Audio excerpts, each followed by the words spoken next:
Have you considered the power of unity and diversity within your workplace? How can we as leaders navigate the choppy waters of political polarization to ensure that our teams not only survive, but they thrive?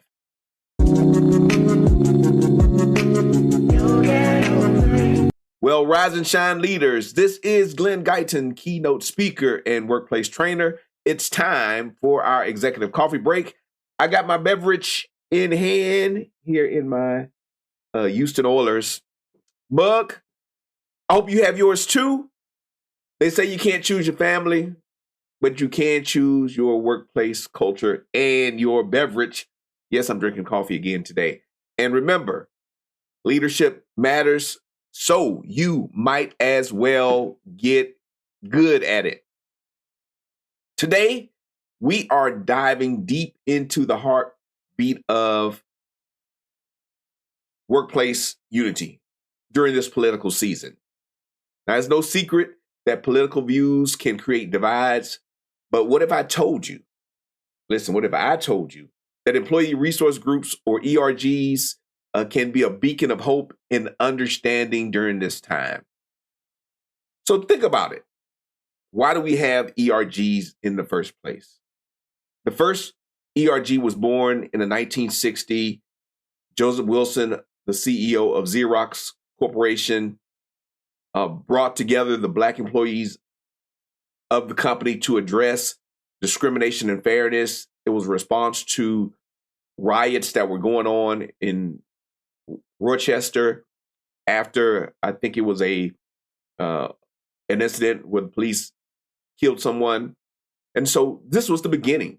Riots had taken place in 1964. And very soon after that, the first ERG was born. It was called the National Black Employee Caucus. And I think the official start date was 1970. And so you see, what was going on in the community was impacting what was going on at work. Joseph Wilson said, hey, I need to get my Black employees together and we need to talk about it. We need to address the racial tension that's going on. And so from the very beginning, ERGs were political. Did you know that? They were political from the start. So as we enter into this new political season, which will impact different people in different ways, why not utilize your ERGs to help you navigate some of these turbulent times? Don't be afraid of it. This is the reason we have ERGs in the workplace, and I want you to be effective. So let me give you 8 quick tips. If you are just starting your ERG process, or if it's not going well with you, I want to give you 8 quick tips. There's 8 quick best practices. You can also download my this handout here with these tips on it. I'll put a link in the description, so download that free resource. But number one, if you are a worker, someone in the office, you say, hey, we need an ERG for this group. We don't have one. Start with HR. It just starts with a conversation. Send your proposal to HR to ensure that it meets all of the organizational guidelines, whatever those are for your organization. Maybe you already have a policy in place. If you don't, you should have a policy in place for how to start an employee resource group. Get that to the right people, request that, and talk to HR to start the process. Hey, we want to start an ERG for this group. Some groups have just a handful of ERGs. Some places have 1 or 2. I met with an organization that has 9 ERGs. And so you figure out what works for you. If you need some specific representation for your organization, go talk to HR. Number 2, develop your plan.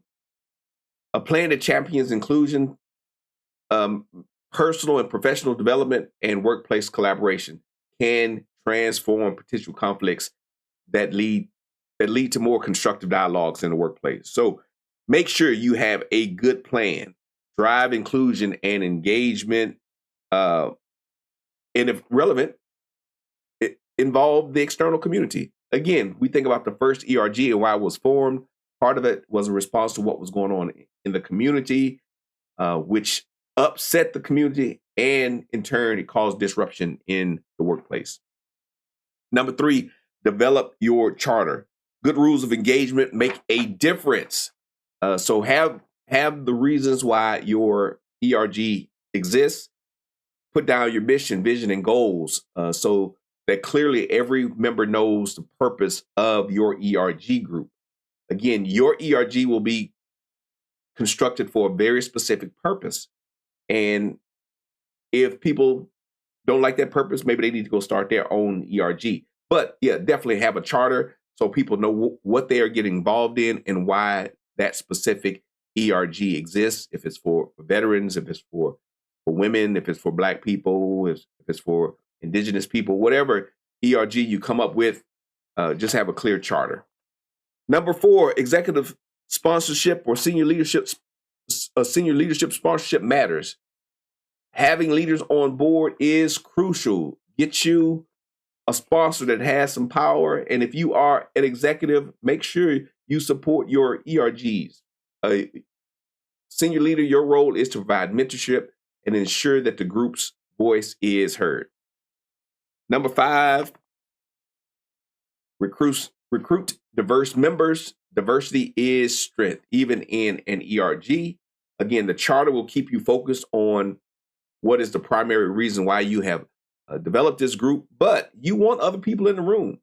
Encourage a mix of perspectives to enrich discussions and foster learning and fostering.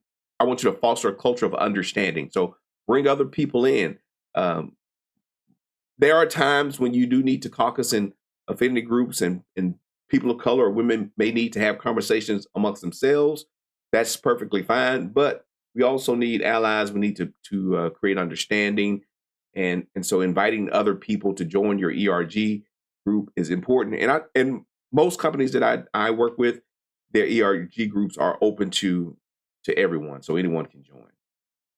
Number 6, plan to schedule meetings, regular meetings, keep the momentum going. So don't just let these things languish. You can't do like Ron Popeil, set it and forget it. No, you have to have regular meetings, plan those out well in advance, publicize them so people know when to expect. And make sure you try to minimize conflicts, right? Sometimes people belong to more than one group. There could be a women's group, then there could be a Latino group, a Hispanic group. And so maybe the women want to go to the women's group and they want to go to the Hispanic group. So make sure you avoid conflicts where possible. Number 7, review your charter. Review your charter regularly. I would say you can almost review it every meeting. Maybe that's overkill, but I like to remind people of why we're here. This is our mission. These are the things we want to accomplish. I think that needs to be done more often than less often. And number 8 of these tips is communication is key. Keep the wider organization informed about your ERG's progress and successes, and especially the successes.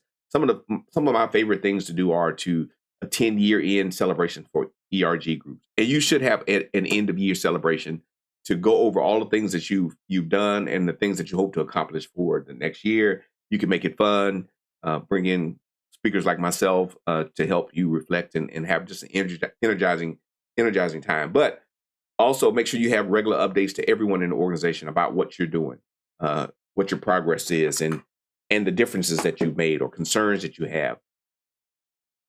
Companies are spending money to allow you to do these ERGs, spending money and allowing you time at work to do these things. Make sure you keep them informed of what's going on, the progress you're making, the difference that you're having. And you can even think about ways to drive innovation in a workplace. Why not? ERGs can do that. They can help drive innovation by thinking about products, new customers, things that there may be blind spots in the organization. ERGs can help with that. So not just politics. So now imagine this in the ERG meeting where members openly share their viewpoints on sensitive political issues, facilitated by guidelines that promote respect and understanding. Instead of division, there's dialogue. Instead of conflict, collaboration. There is power in well-structured ERGs in managing polarization. And so as we enter into this political environment, think about that. Get ahead of the problem. Your ERGs can host meetings related to some of the political tension you may be having in the workplace now. It's okay to talk about these things. That this is the whole reason ERGs were created. Talk about some of the fears. Talk about potential workplace disruption. Talk about the things that are helpful, things that are harmful in these political discussions. Have those conversations now. This is a prime opportunity for you to get a lot out of your employee resource group. It really is. Again, there's a lot of, at least I've heard a lot of apprehension from people about the upcoming election. I don't know if either of the candidates or potential candidates are very popular now, but there's still a lot of anxiety from those that have labeled themselves, Republican or Democrat. I don't know what the libertarians and other people are feeling, but it might be good to talk to them too. They may be tired of Republicans and Democrats and all of their polarization, and they want a different type of conversation. So find out, utilize your ERGs to have these conversations in the workplace. So my challenge, though, for you leaders today, the challenge I have for you is to start a conversation with your organization about forming an ERG. If there's a lack, a gap, something that you have a particular interest in, or set up a time for your ERGs to navigate these political differences. Put that on the agenda for your various ERG groups to see if there's some things that you need to think about. Make sure you use my best practice guide for ERGs if you have an established one or you're thinking about creating some new ones. Maybe you just need a reminder of some of the things that you can do when you are having your meetings, reminder of reviewing your charter. But just, hey, it's just quick 8 things. You can download it, put the link in the description. And so there are tons of resources out there. I want to make it quick and easy for you to attack this topic. So check it out, and hopefully your ERGs are being effective. I know there are a variety of things that people do with their ERGs. I know one group said they were just making food, right? They had a Hispanic ERG. They were making food, and that's great. But it's good to build some of that camaraderie with people through fun activities. But you can also do some really important work in your ERG settings. You can really make a difference. You can help manage the polarizations, and you can help drive innovation in the workplace by being another set of eyes, providing perspective that otherwise the organization may not have. So utilize your voice. Talk to your sponsor. If you don't have a good sponsor, get a good sponsor. Make sure that they are involved and engaged. If you are an executive, don't just disconnect from your ERG. Don't just put your name on it saying I'm a sponsor. No, attend the meetings, get involved, and make sure the voice of this group is heard. Well, thank you so much for joining me today. But let's not forget the strength and perseverance that it takes to lead with empathy and inclusion. Better leaders get better results. So to every one of you leading the charge for a more supportive and engaging workplace, I leave you with this. Stay bold, stay inspired, and remember that your actions today shape the culture of tomorrow. My name is Glen Guyton. You have a wonderful, wonderful, wonderful, wonderful day.